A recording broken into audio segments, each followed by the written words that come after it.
পাকিস্তান দলে ফখর জামান আছেন, ফখর জামান নাই। আন্তর্জাতিক ক্রিকেটে মাত্র ৮ বছরের ক্যারিয়ারে প্রায় সবই যেন হারাতে বসেছিলেন ফখর জামান। বন্ধু বাবর আজমের পক্ষে কথা বলে নির্বাচকদের রোষানলে পড়া, ফিটনেসের ঘাটতি, এরপর কেন্দ্রীয় চুক্তি থেকে বাদ পড়া। হতাশ হয়ে ফখর একসময় অবসরটাই বেছে নিতে চেয়েছিলেন। তবে চড়াই উতরাই পেরিয়ে পাকিস্তানের ব্যাটার এখন ফিট। তার স্বপ্ন চ্যাম্পিয়ন্স ট্রফি দিয়েই জাতীয় দলে ফেরার। কেন এতদিন আড়ালে ছিলেন, ফাঁস করেছেন সেই রহস্যও।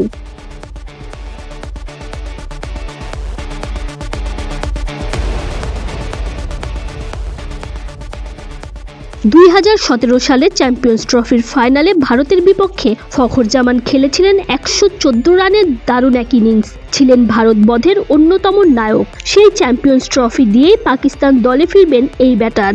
এ ব্যাপারে তিনি নাকি শতভাগ নিশ্চিত।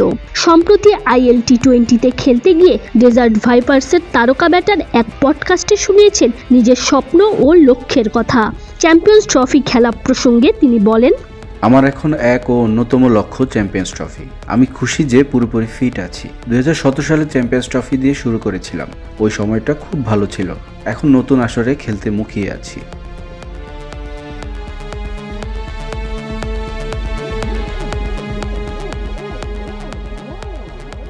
ভাইপার্স ভয়েসেস পডকাস্টে দেয়া সাক্ষাৎকারে 34 বছর বয়সী ফখর জানিয়েছেন কেন এতদিন তিনি দলে ছিলেন না সে কথাও। এ প্রসঙ্গে তিনি বলেন, শতভাগ নিশ্চিত আমি আবার পাকিস্তানের হয়ে খেলবো। আসলে অনেকেই জানেন না, গত T20 বিশ্বকাপের পর আমি অসুস্থ হয়ে পড়েছিলাম এবং চিকিৎসা সংক্রান্ত কারণে আমি ফিট ছিলাম না, তাই আমি দলের অংশ ছিলাম না।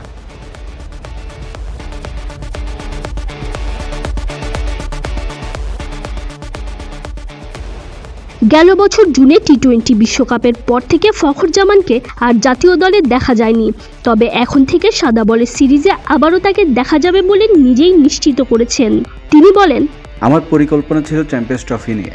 আমি অস্ট্রেলিয়া বা দক্ষিণ আফ্রিকা সফরে খেলিনি, তাই আমার পুরো পরিকল্পনা ছিল চ্যাম্পিয়ন্স ট্রফির জন্য নিজেকে প্রস্তুত করা, টুর্নামেন্টের জন্য নিজেকে শতভাগ ফিট রাখা।